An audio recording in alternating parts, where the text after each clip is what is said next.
The ground doesn't shake when a player retires.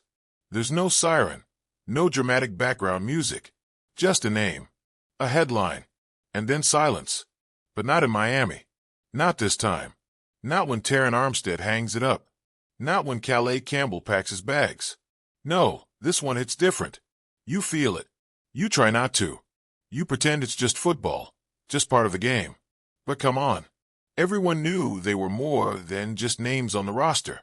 Armstead, that guy wasn't just holding the edge. He was holding everything. Every snap, every audible, every blitz pickup, he was there. He wasn't perfect, sure. Injuries piled up. Missed games. The big contract felt heavy sometimes. But when he played, when he locked in, you knew he belonged with the best. One of those rare few who could be calm in chaos and still move bodies like it's nothing. Now he's gone. And you can't fake that kind of presence. And what about Calais? Just 1 year in Miami, and somehow it felt like he'd been there forever. There's something about a guy who doesn't need to say much, but still owns every room he walks into. He brought something steady, something real. You could see it in how guys like Sealer looked at him. You could feel it in how Phillips played beside him. He wasn't just another vet finishing a lap around the league. He was a lighthouse in the middle of the storm. So now what? That's the question spinning in everyone's mind. Coaches, fans, rookies, vets. Who steps up? Who fills that silence? You look around and start putting names together. Zach Sealer's one. No doubt. The man's all motor, all grit. He's the kind of player who bleeds for this game. He doesn't need a speech to lead. He just lines up, battles, and makes sure you feel every second of it. He's earned his voice, earned the right to speak, to point, to demand. Maybe it's his time now. Jordan Brooks, too. He wasn't drafted by Miami. Didn't grow here. But watch a few snaps, and tell me he doesn't look like he was built for this team. He's not loud, not flashy. But the dude hits, reads plays before they unfold, and never quits. That kind of linebacker energy, it moves people.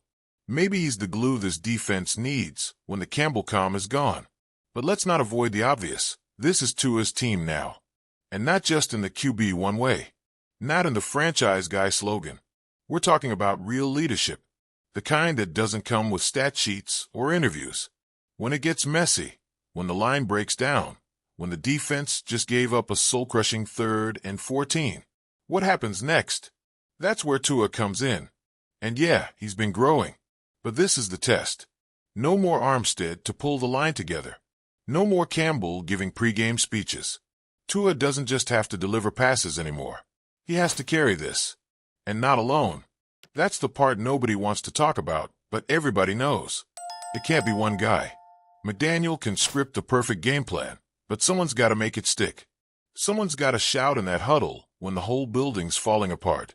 Someone's got to bring fire, not the fake kind. The kind that makes you believe again, even when the score says you shouldn't. The truth is, this isn't about who's gone. It's about what's left. What kind of team do the Dolphins want to be without Campbell's weight and Armstead's wall? Do they want to be another pretty offense with highlight reels and nothing to show for it? Or do they want to become something tougher, something deeper? And here's the twist. Maybe this is the best thing that could happen to them. Yeah, sounds wild. But think about it. Comfort breeds softness. And this team? They've had comfort. A star-studded O-line, veteran presence in the locker room, experience on both ends of the ball. Now, there's a void, a vacuum, and nothing grows in comfort zones. Something has to shift.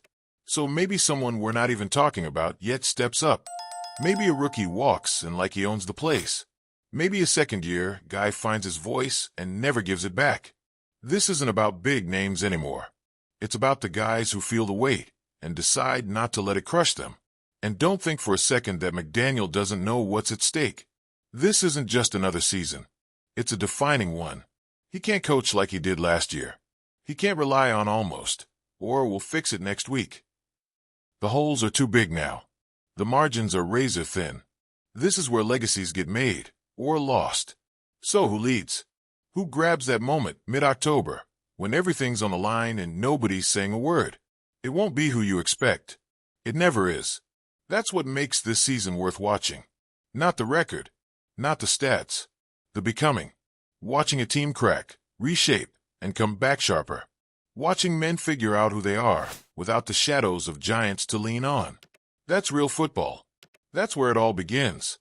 And if they get it right, if they feel the urgency, the responsibility, the opportunity, then maybe, just maybe, they won't miss a beat.